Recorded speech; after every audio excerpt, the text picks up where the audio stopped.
Good afternoon. Today is Thursday, the 21st of November, and welcome to Saba's Way of Life. So today is another kitchen share. I'm in the kitchen cooking today, and as always, nothing is prepared, and I'm just sharing what I'm doing in the kitchen with you, which may give you some inspiration.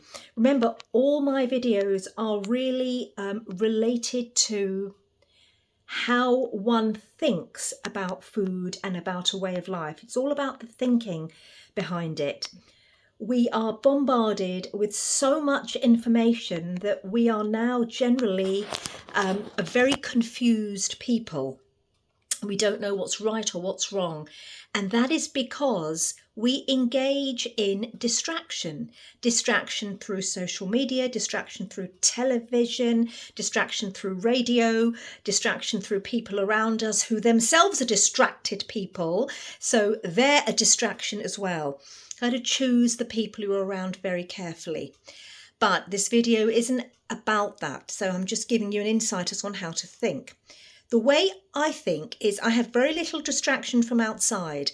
That has taken a lot of time to actually understand the danger of distraction. And so what I do is I'm very careful in that everything I do comes from within me after gaining the knowledge from outside. I wasn't born knowing how to cook. I learned most of it from my mum and some from YouTube, but I had the ability to be very discerning. And when you have nourished that ability, which is based on the bandwidth that you operate at, I've talked about this before in other videos, so go back and listen. I don't know which one because I just throw things in. Listen to all of them, watch them all. Then when you're resonating at a certain bandwidth, you're more likely, definitely likely, to be able to make the right choices and know that what you're doing is sound. One good rule of thumb is traditional methods, the way our parents, grandparents, those are likely to be very sound because they've come from they've come over a period of time where it's been passed down generationally. So now let me just go back to the point. I'm in the kitchen and I'm for the family. Actually, I'm taking it round to my mum's today. Now what I've done, again, look, I'm here in the UK. I can only do what I can do. I can't go to the sea and pick up a whole load of cod. So rather than buy fish and chips and not know what they've put in the fish, what the fish is, and who the people are that are cooking it, I've just got these fillets of cod, which I defrosted last night. And then this morning, I made sure that they're really as dry as I can get. And then I've seasoned them with salt and pepper. More pepper, less salt.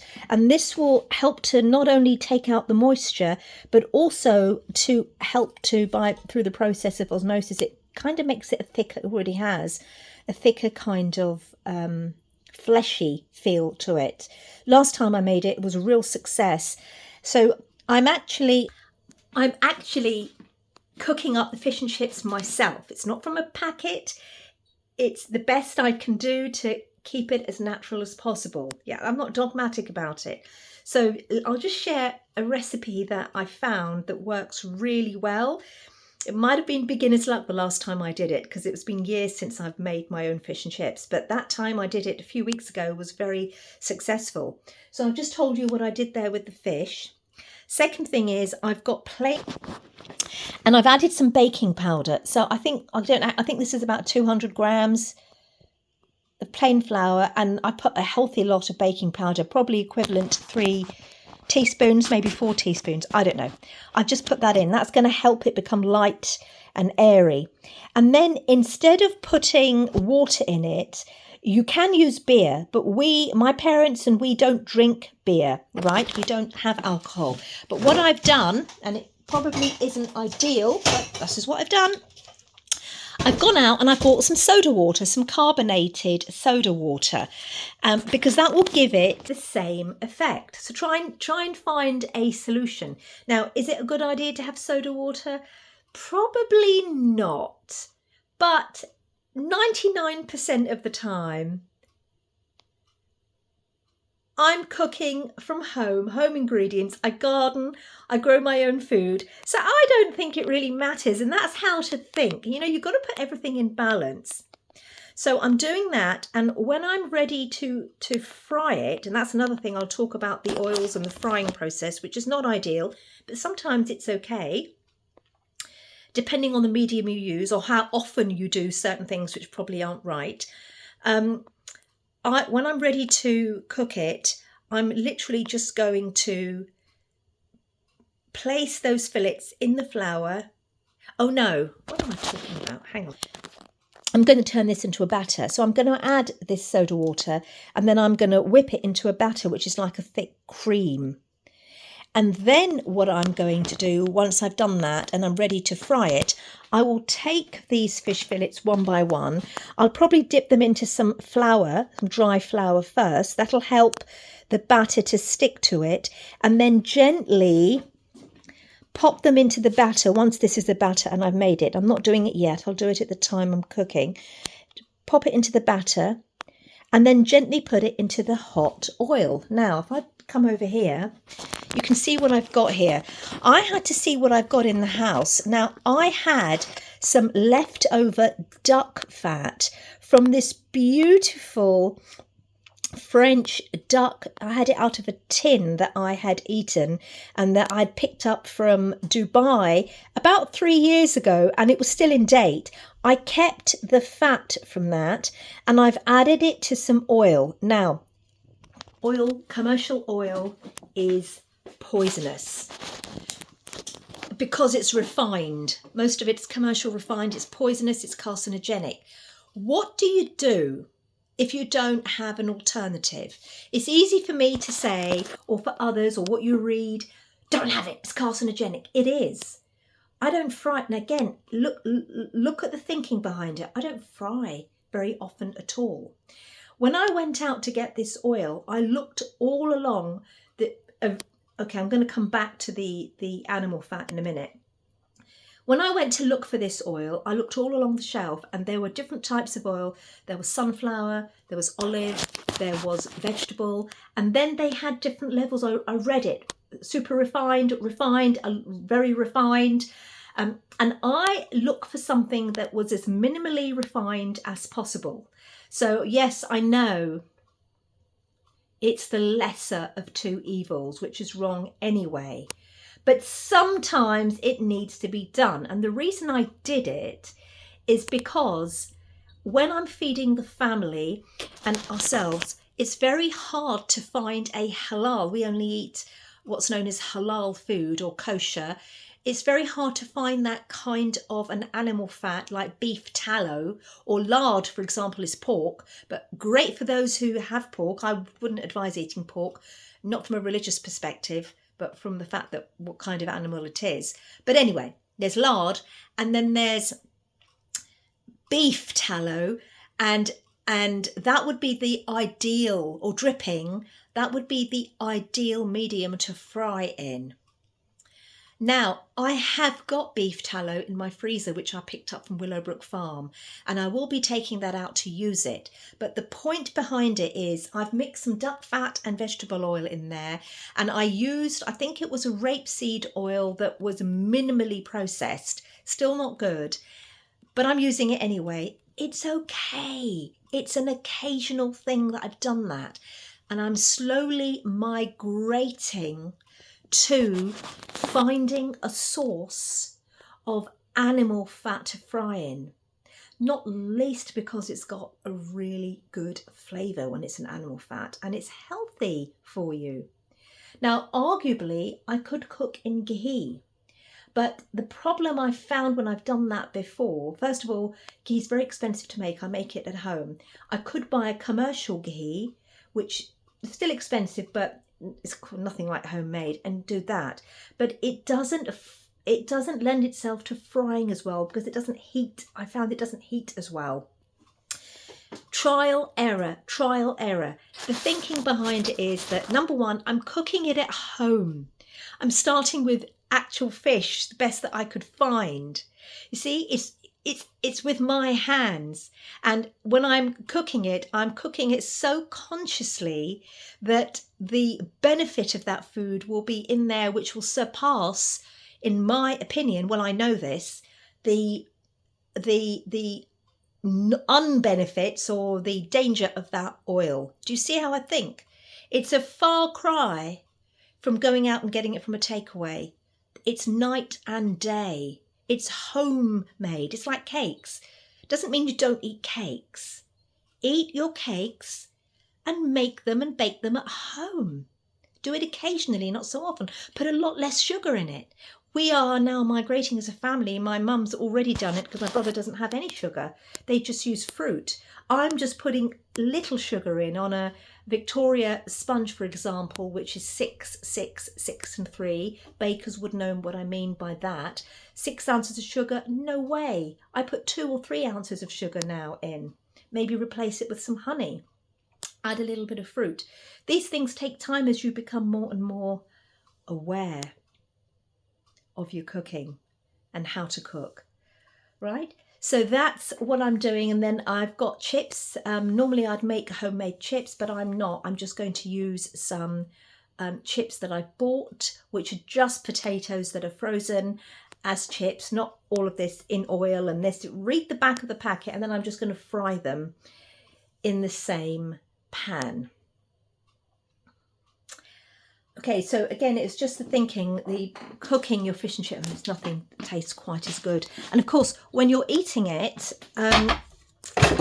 look at the accompanying things that you actually eat your fish with. So for example, I'm going to bring out pickled onions, pickled gherkins, pickled beetroot, but gherkins and onions go really well.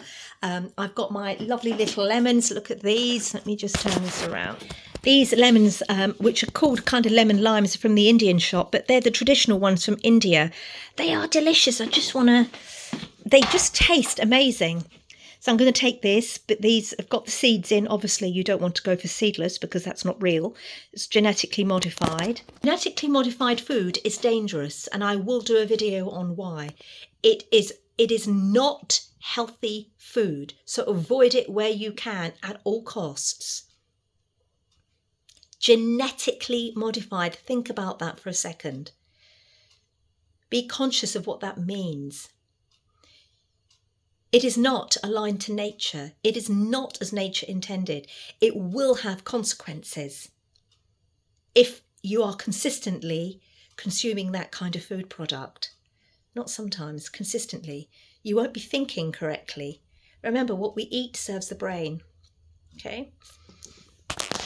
Just show you where I am with making that panjiri, which I haven't done yet because I've just been too busy studying, but I've started. So you can see now my kitchen there's all sorts of things going on in the kitchen at the moment, but I'm organising it all, and then I will tidy it all afterwards because, you know, it's important to be a little bit organised. So over here I have got a whole small packet of almonds that I hand crushed in a pestle and mortar. This pestle and mortar, so this is part of the ingredients for the panjiri. If you're thinking, what is she talking about? You need to go to a previous video. My posts are like stories. They follow on one from the next. So those who are following every day will kind of get it because you're kind of sharing my way of life. You can watch a standalone video, that's fine, but you may not follow, especially with some of the things I say. You won't be able to put it into context unless you've listened to the other bits and pieces. And it's important to put it into context if you're looking and searching for a way of life to live in harmony, because it's the whole. So it's all the videos, it's the whole that matters, not the parts and the bits. You need to be able to connect and put things together. That's where the meaning comes. That's where the learning comes, by connecting. Can't watch one thing and learn something. It's over a period of time. So then you start to understand how I think. And if that way of thinking is in alignment to yours, which it probably will be if you've been watching this for a while, and you want to resonate at the frequency of nature, then you need to watch regularly, and so that everything's put together and makes sense. not just the cooking, but anything I talk about. Okay, almonds. So I've hand crushed these almonds, so they're all in here. You can see, look. Now, it's lovely, isn't it? And these are raw almonds, right? This is pistachios. I've still got some left over here. I had shelled them, and I'd actually managed to crush them in these kitchen towels, smashing that. And I'm just finishing it off in here. Right, so that's done. And then I've got these other things I have to also deal with, which are part of the panjiri. I found out what that jeer was, and that is goond. And goond is, from what I have read, it's a resin of the acacia plant or tree. These crystals here, which are amber-coloured crystals. And they have... The way it's prepared is that you gently saute it, fry it in ghee, and they expand. Their effect in this panjiri recipe, which is a winter kind of food to eat, great for elderly, great for women who have just had a baby, because it actually helps with lactation. I said it's fattening. It's heating, but it actually helps with lactation as well. It's breastfeeding. But goond, going back to goond, when I was reading about it, I always try and understand every ingredient. From an Ayurvedic perspective, it's a very warming for the body.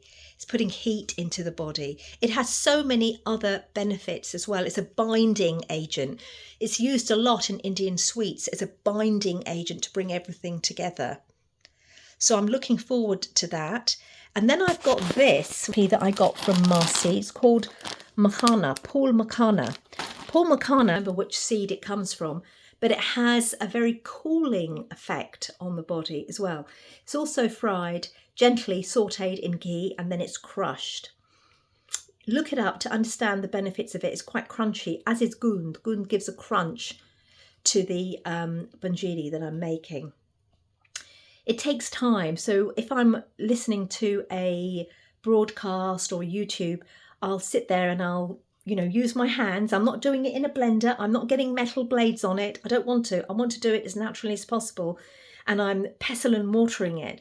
And the other thing that I realised is next time I make this, I'm actually going to saute the almonds, saute the pistachios. I've still got the melon seeds to do, and I'm going to gently saute them and just gently crush them. So that actually...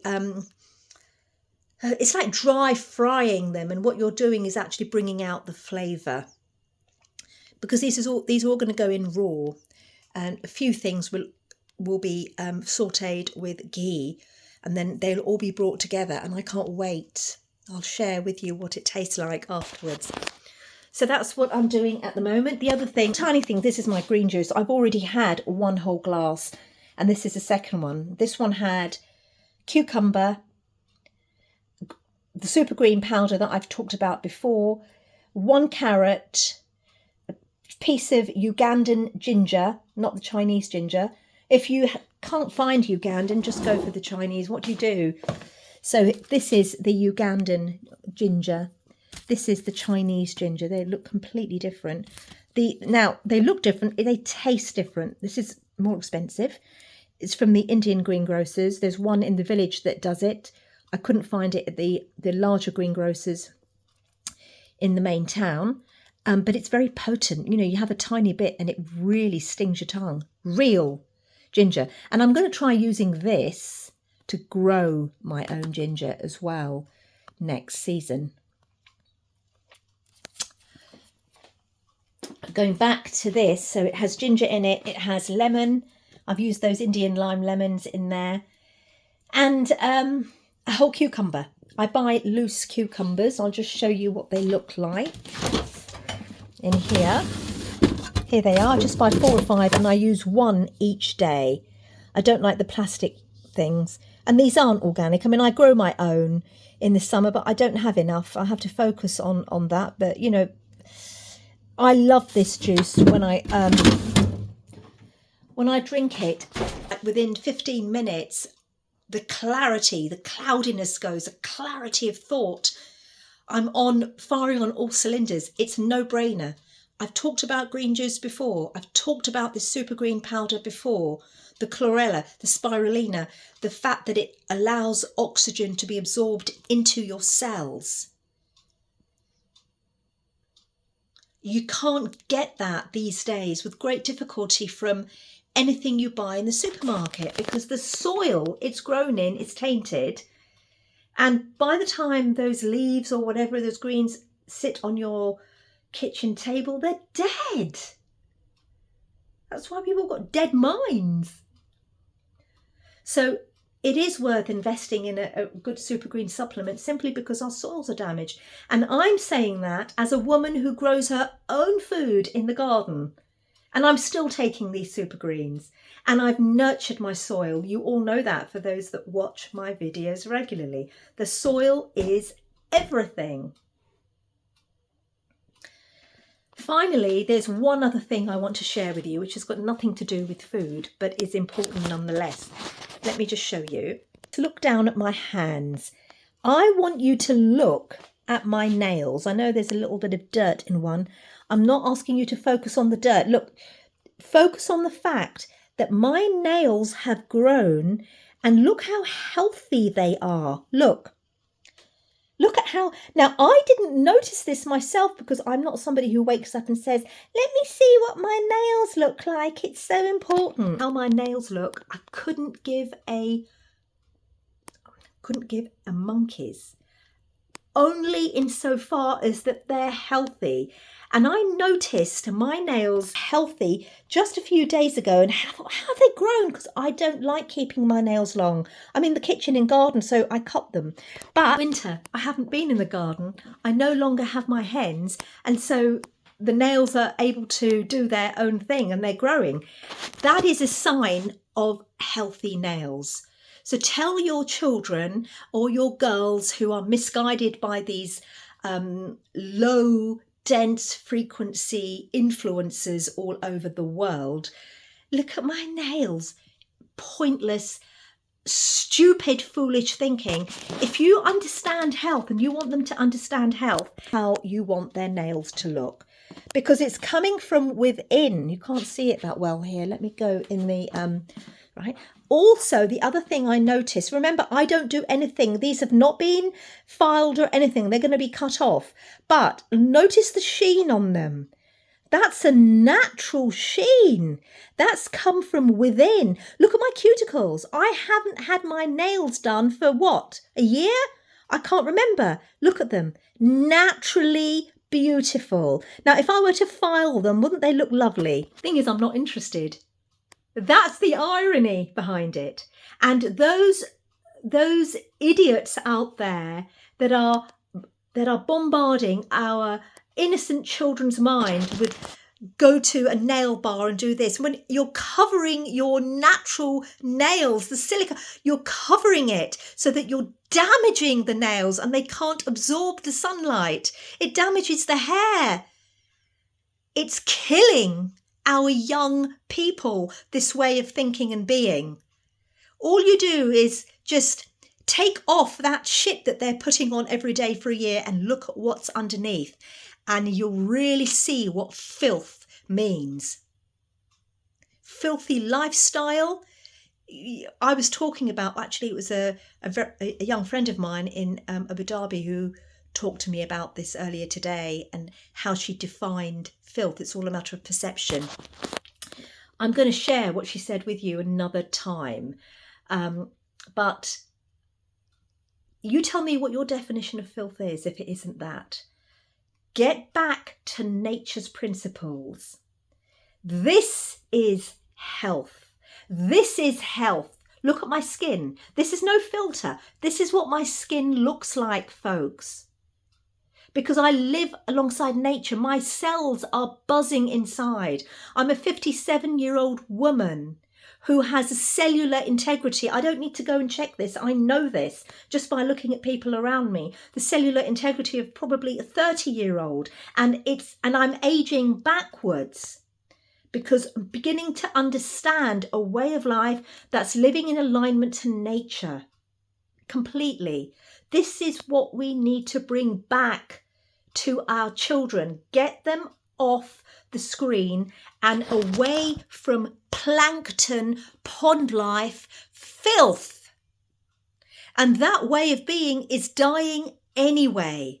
It's all coming down over the next 10 or 15 years, simply because the economic situation won't allow it, and also the fact that we are in the age of Aquarius. Listen to my Cellular Awakening book readings, where light, photonic light, is coming in, and those individuals who are kind of half aware, not completely dead yet, like the pond life, those that are half aware, they're absorbing this light and they're beginning to wake up and be aware. And more young people are, especially those that have got the right environment around them. Do not allow them, under any circumstances, to be influenced by this filth. And it's in our hands as parents and elders to help our children. And if you are an older lady or a woman who is engaged in this, then get out of it. And if you're watching my channel, clearly you know something is wrong with your life or your lifestyle. Change it.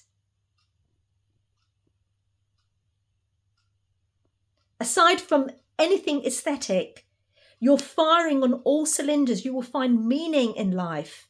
You'll be able to harmonize things and see things in a way that you would never imagine is possible. I want to talk so much about it, but it's so far-fetched that you may not... You know, I had a friend of mine recently and I said something to her and she said, God, that's so far-fetched. And I thought, oh, God, if only you knew that far-fetched is actually the way we're supposed to be vibrating.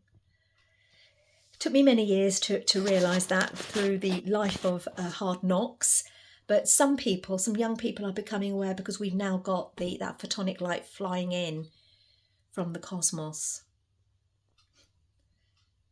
Anyway, that is my talk for today. Get in the kitchen cooking and try these fish and chips, because honestly, they're super delicious. And if you like your beer, then get beer and use beer instead of soda water. But I'm using soda water and it works really well. Have a good day.